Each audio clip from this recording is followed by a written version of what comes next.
त्याचा भडका बोल अहंकारा सदानंदाचा येळकोट सदानंदाचा येळकोट जय देव जय देव जय देव जय देव जय देव जय शिव मातंगा जय देव जय देव जय देव जय देव जय देव जय शिव मातंगा हरिवर्धन मल्हारी तुझी प्रचंड जय देव जय देव जय देव जय देव जय देव जय शिव मातंगा हरिवर्धन मल्हारी तुझी प्रचंड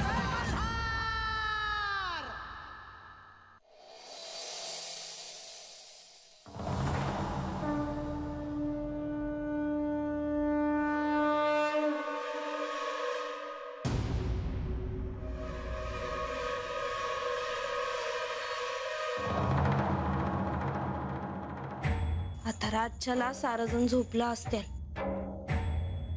आता मी जर या खडावा पायात घालून बघितल्या तर कोणाला काय बी नाही कळणार.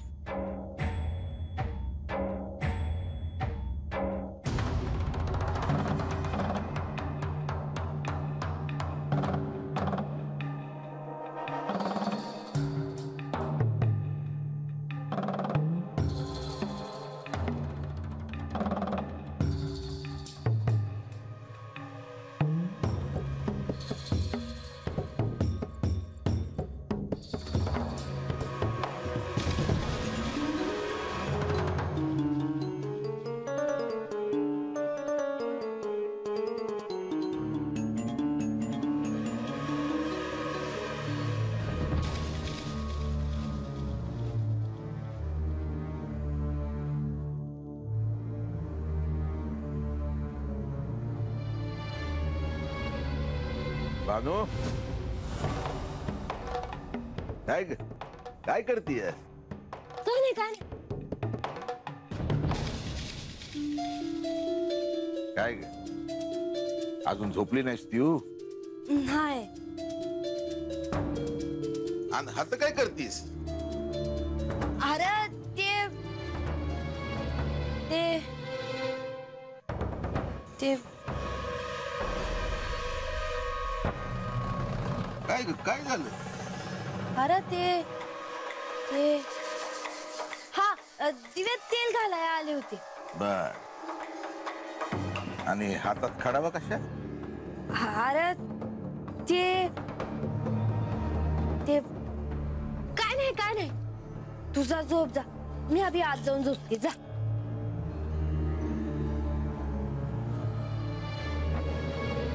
बानूच हे काय चाललं आहे? खंडोबानं दिलेल्या खडावा तिच्या हातात आहेत म्हणजे ती त्यांचाच विचार करते आहे.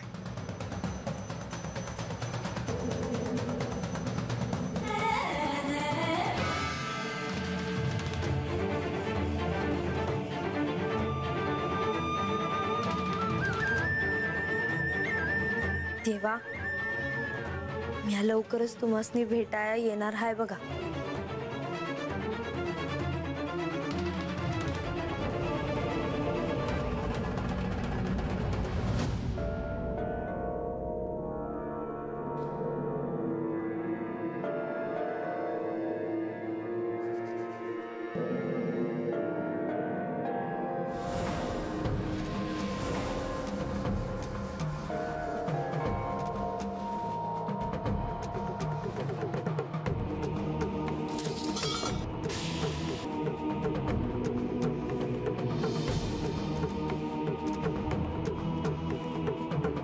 मायानंदा काय झालं?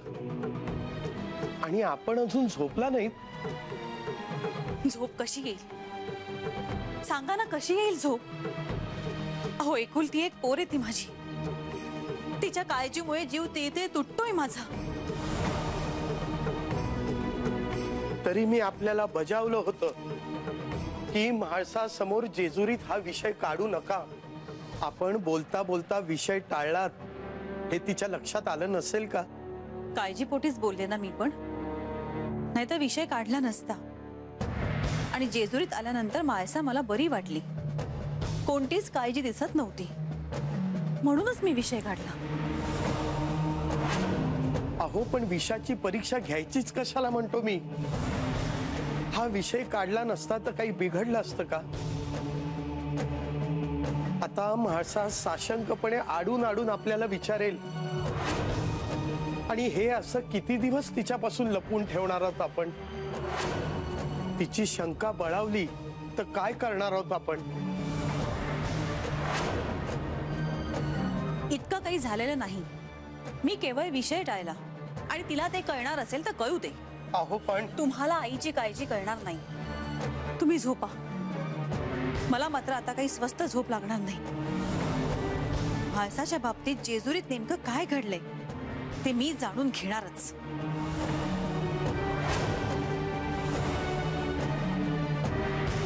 मायानंदा, अशा रात्रीच्या कुठे चाललात आपण?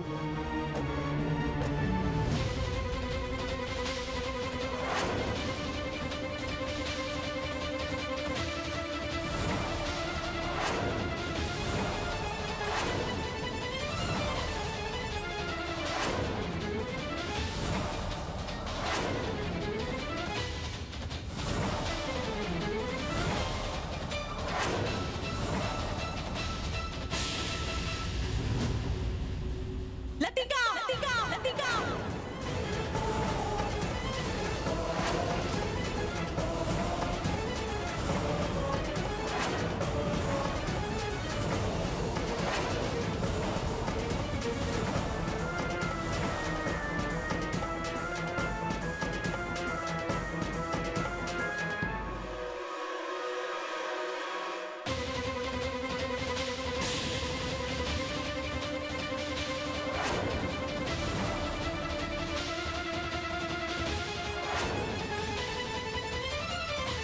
अक्का, तुम्ही आणि आत्ता इथे? इथे सगळ्यांना सुखाची झोप लागते. माझी पोर दुःखात असताना माझा डोळ्याला डोळा लागत नाहीये, आणि असं असताना तुला सुखाची झोप कशी लागू शकते? तुला माळसाची काळजी घ्यायला सांगितली होती ना? तुला माहिती आहे ना महाशास्त्रींनी काय सांगितलं होतं म्हणून? विवाहानंतर माणसाच्या आयुष्यात काहीतरी विपरीत घडणार आहे म्हणून. विसरलीस तू त्यांचं बोलणं? अक्का, का आता का तुझी अशी बोबडी वळाली? तुला इथे जेजुरीला माणसासोबत पाठवलं, तिची काळजी घेण्याऐवजी इथल्या वैभवात रमलीस तू? नाही अक्का, नाही. मी मी काळजी घेते माणसाची. खोट खोट बोलतेस तू. अक्का नाही. होय, खोटच बोलतेस तू. तू माझ्यापासून काहीतरी लपवतेस. काय लपवतेस? काय लपवतेस?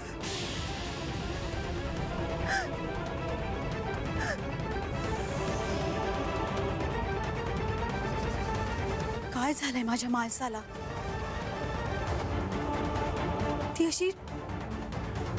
अशी दुःखात का दिसत आहे? मागच्या वेळेस तू मला काहीतरी सांगणार होतीस. सांग, काय सांगणार होतीस? अक्का, ते तू आईला त्या मुलीविषयी सांगणार नव्हतीस ना? नाही. एक ध्यानात ठेव, ही गोष्ट आईबाबांना कळता कामा नये. हो. लतिका, सांग, काय झालंय?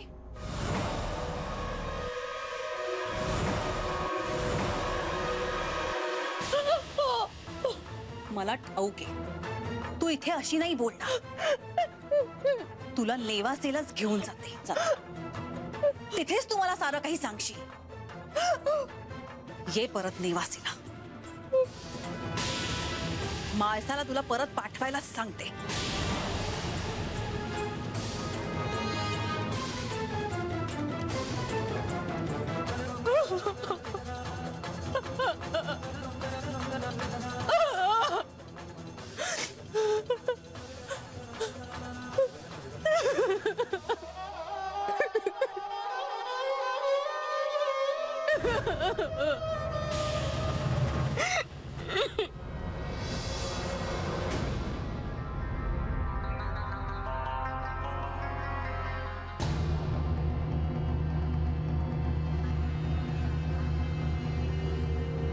बानू,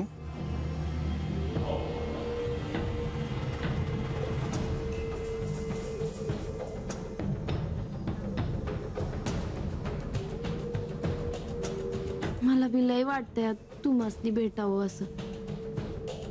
लवकरच मी या खडावा घालून तू मस्ती भेटाय येणार आहे. आता पहाट झाली आहे. म्हाळसा,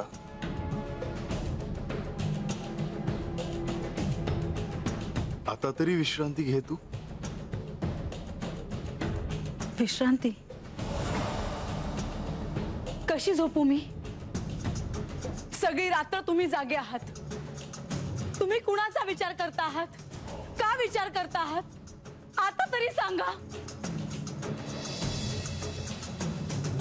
म्हाळसा, तू राग आवर तुझा. शांत हो. कशी शांत होऊ मी? म्हाळसा, स्वतःकडे पहा जरा. तू शयन कक्षातून बाहेर पडलीस तर सगळ्यांना कळेल की तू रात्रभर जागी होतीस आणि रडत होतीस. म्हाळसा, हे तू स्वतःच काय करून घेतलं आहेस? दुसऱ्या कोणाला काय वाटेल याचं मला काही नाही, पण लवकरच आई बाबा नेवासेला प्रस्थान करणार आहे. मला त्यांना भेटायला जावंच लागेल. त्यांच्या समोर अशी जाऊ मी? माझी ही अवस्था केवळ तुमच्यामुळे झाली आहे. ती माझ्या आईच्या डोळ्यातून सुटणार नाही. तिच्या समोर असा चेहरा घेऊन जाऊ मी?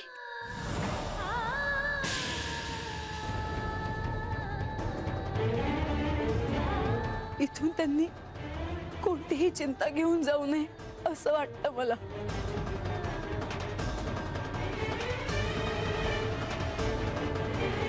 म्हाळसा, तुझे आई वडील थोड्या वेळात नेवासेला जाणार आहेत ना? मग त्यांना जाऊन भेट आणि माझा निरोप दे. काय निरोप आहे तुमचा? त्यांना आज नेवासेला जाऊन देऊ नकोस. त्यांना थांबायला सांग.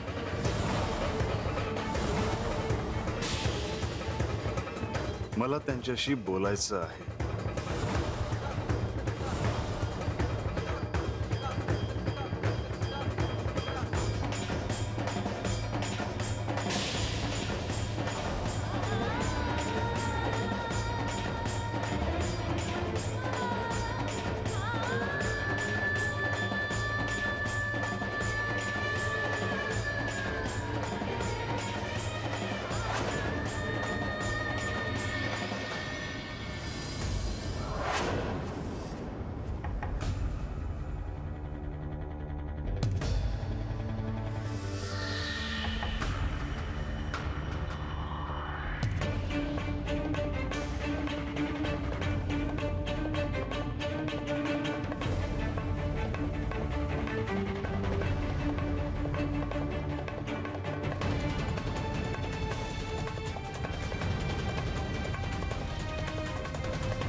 कितीही शीतल पाने डोळ्यावर मारले तरी रात्रभर जागलेले डोळे हे दिसणारच. रात्र संपत आली आहे. अजूनही तुम्ही निरुत्तर आहात.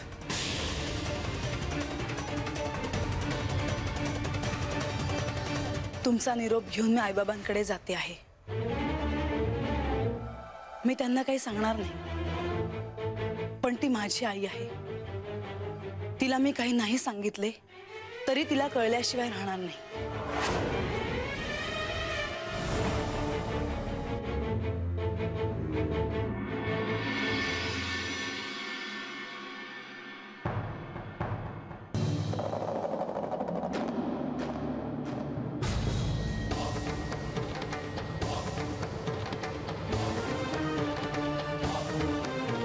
अहो ते त्या पेटीत ठेवा, तिथे ठेवू नका. लतिका, सांगितलेले कपडे नीट ठेवलेस ना?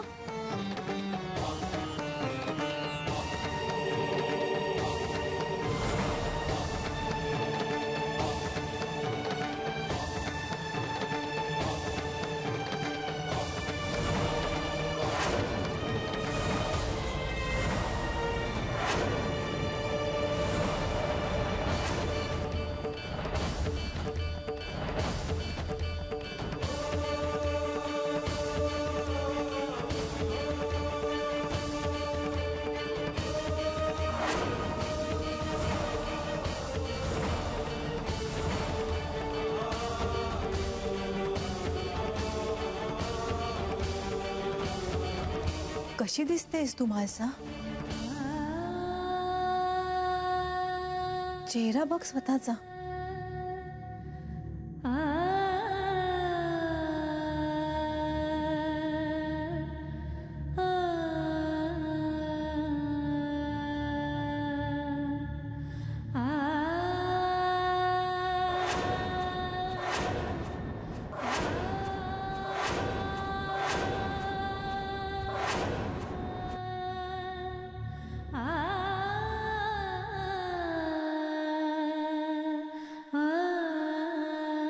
काय झालंय अगं? काही नाही. तुम्हाला यांनी थांबायला सांगितलं आहे.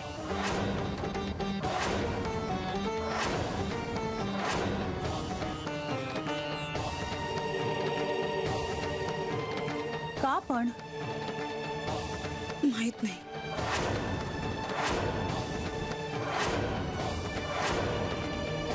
म्हणजे मनात चुकचुकलेली पाल खरं ठरणार तर? अहो असे का म्हणते आपण? त्यांना आपल्याला भेटायचं असेल म्हणून त्यांनी थांबायला सांगितले असेल.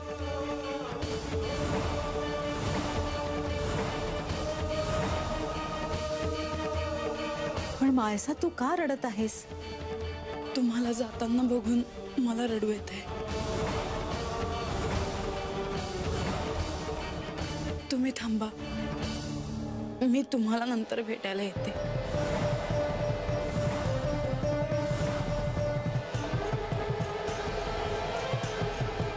पोरी, मला तू काही सांगितलं नाहीस तरी मला हे कळलं आहे की तुझ्या मनात काहीतरी सल आहे.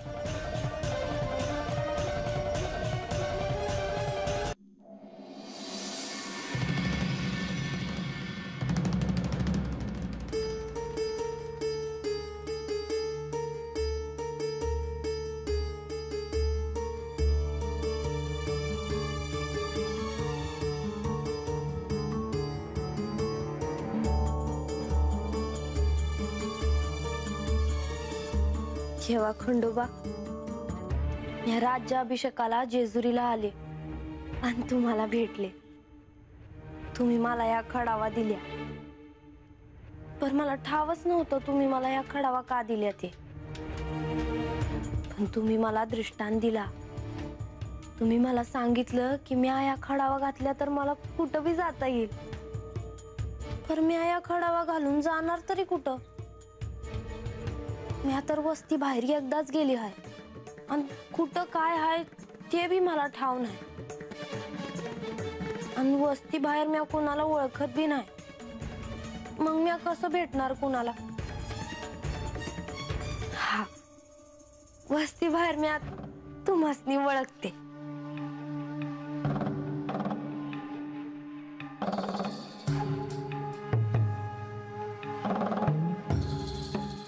बानू, हे बानू. काय बा? अगं काय चाललंय तुझं? दिस वर आला तरी अजून तू हातच? हा, अरे झोपच नाही लागली बघ. बानू, 2-4 दिवस झाले मी पाहतोय तुझ्याकडं. या खडावा हातात घेऊन विचार करत बसतीस. मला हे कळना कुणाचा विचार करतेस ग तू? अरे बा, पर म्या हे बानू, बर नाही काय नाही. खडावा ठेवून दे बाजूला. अगं खंडोबा आहेत, ते देव आहेत. त्यांची पूजा करावी, ध्यान करावं. हे असं खोळ्यागत विचार करत बसलेलं मला नाही चालायचं. काय म्हणतोय म्या? बानू, धार हवं आहे ना? आभाळात किती बी उंच उडली ना तरी परत जमिनीवर येतीया. आभाळातच नाही उडत राहत. ध्यानात बसू दे.